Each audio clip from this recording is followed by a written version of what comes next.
بالله السميع العليم من الشيطان اللعين الرجيم بسم الله الرحمن الرحيم الحمد لله الذي ذكره شرف للذاكرين وشكره فوز للشاكرين وطاعته نجاة للمطيعين والصلاة والسلام والتحية والإكرام على أشرف النبيين وخاتم المرسلين سيدنا ومولانا أبي القاسم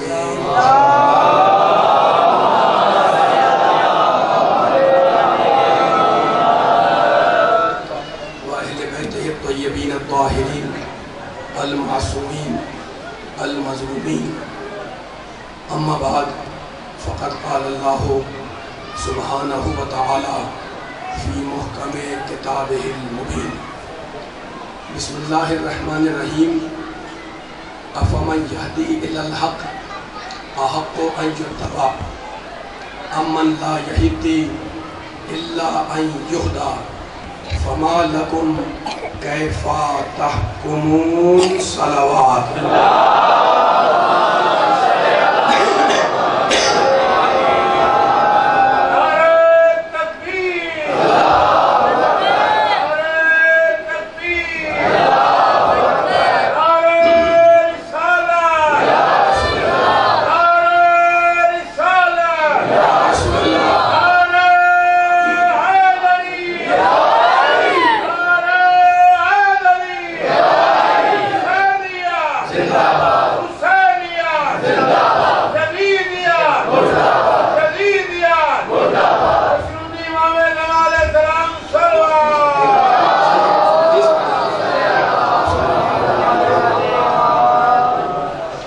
سامعین کرام، حضرات گرامی قدر، اس انتہائی بابرکت اور انتہائی باعظمت مجلس اعزا سے آپ بزرگوں، نوجوانوں اور بچوں کے سامنے خطاب کی سعادت اور خطاب کا شرف حاصل کرنے کے لیے میں نے سورہ مبارکہ یونس کی 35ویں آیت کو اس مجلس کا موضوع سخن قرار دیا ہے۔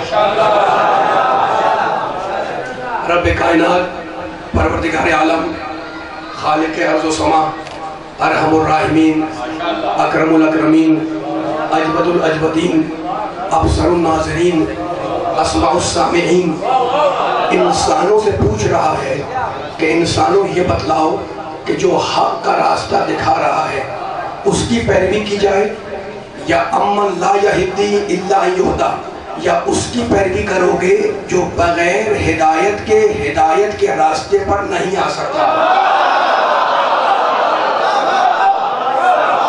فَمَا لَكُمْ كَيْفَ تَحْكُمُونَ، تو انسانوں تم لوگ اس بارے میں کیا فیصلہ کرتے ہو، کیا حکم لگاتے ہو؟ عزیزوں، پروردگار تو عالم الغیب ہے، وہ عین علم ہے نا؟ اس کو سوال کرنے کی ضرورت نہیں ہے۔ ہم پوچھتے ہیں اپنے لا علمی کی بنیاد پر۔ مثلا میں پوچھوں جناب یہاں سے لاہور کا فاصلہ کتنا ہے، تو آپ کہیں جناب 200 کلومیٹر یا 250 کلومیٹر، تو مجھے پتہ نہیں ہے، لیکن خدا کیوں پوچھ رہا ہے اس آیت کے اندر کہ انسانوں تم بتلاؤ؟ اس لیے کہ اگر انسان کی فطرت پاک ہو تو جواب انسان خود معین کرے۔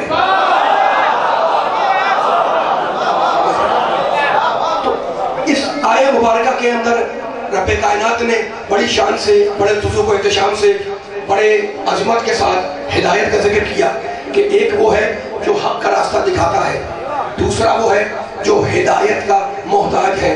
فقط ہدایت کا محتاج نہیں ہے، اپنے رزق کا محتاج، اپنے سانس کی آمد و رفت کا محتاج، زندگی کا محتاج، اولاد کا محتاج، کھانے کا محتاج، پانی کا محتاج، روٹیوں کا محتاج۔ تو ایک طرف روٹیوں کے محتاج ہیں اور دوسری طرف روٹیاں بانٹنے والے۔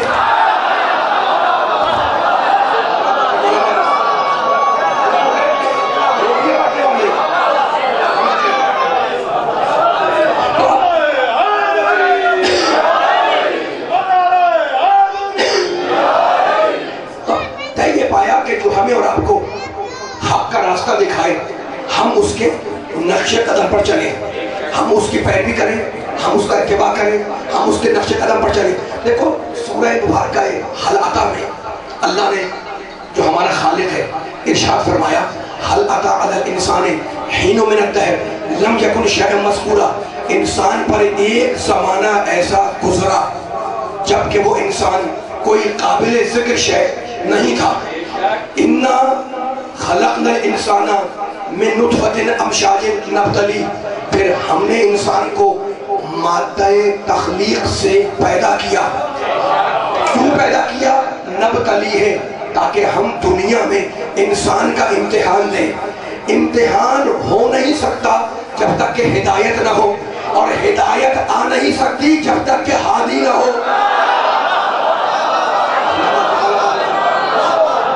دیکھو میں ہوں یا آپ، بچہ ہو یا بڑا، جوان ہو یا مرد یا عورت، بزرگ ہو، گزرنے والے ہو یا گزرنے والے ہو یا آئندہ والے ہو، ہر انسان کو اس دنیا میں امتحان دینا ہے۔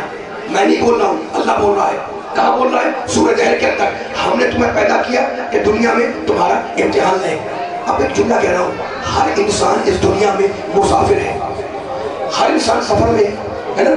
انسان کے سفر کا آغاز دنیا، انسان کے سفر کا اختتام آخرت۔ دو چیزیں ہیں، اگر یہ دو چیزیں نہ ہو تو انسان سفر کر ہی نہیں سکتا۔ وہ دو چیزیں کون سی ہیں؟ ایمان اور عبادت۔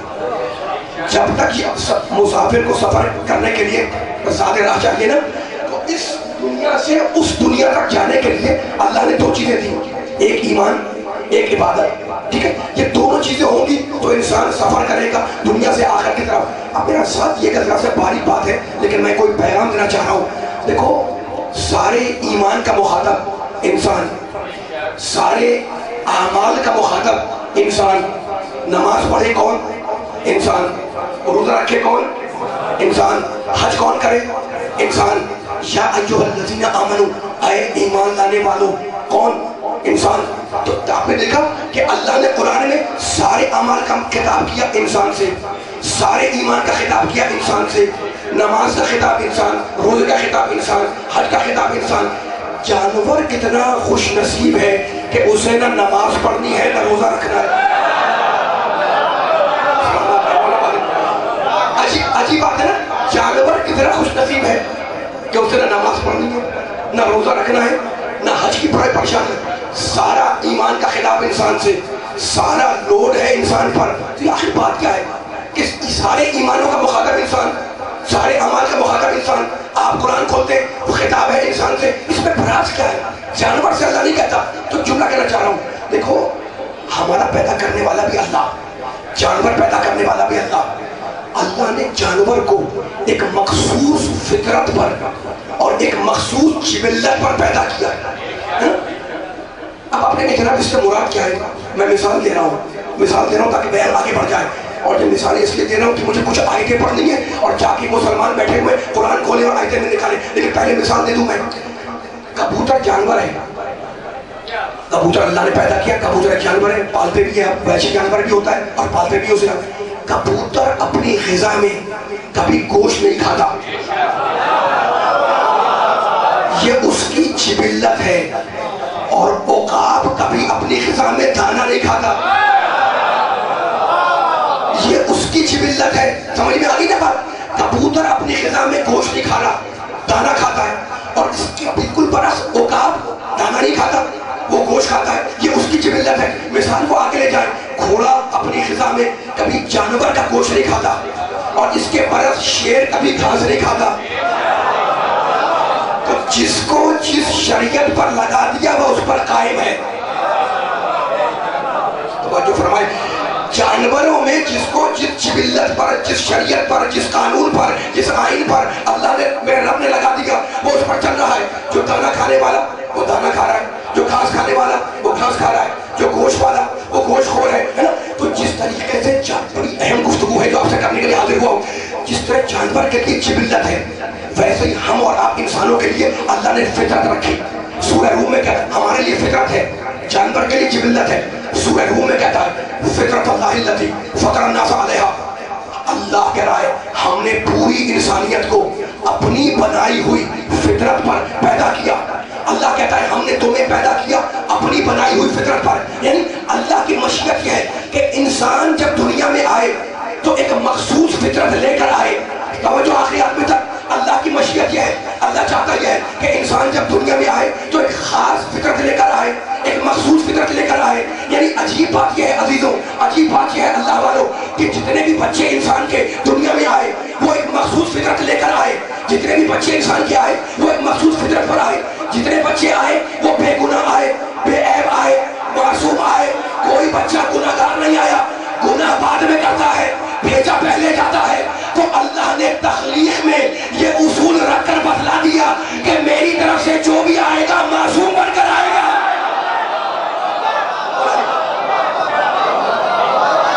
سلامت ہے بھلا بھلا مل کے سامنے.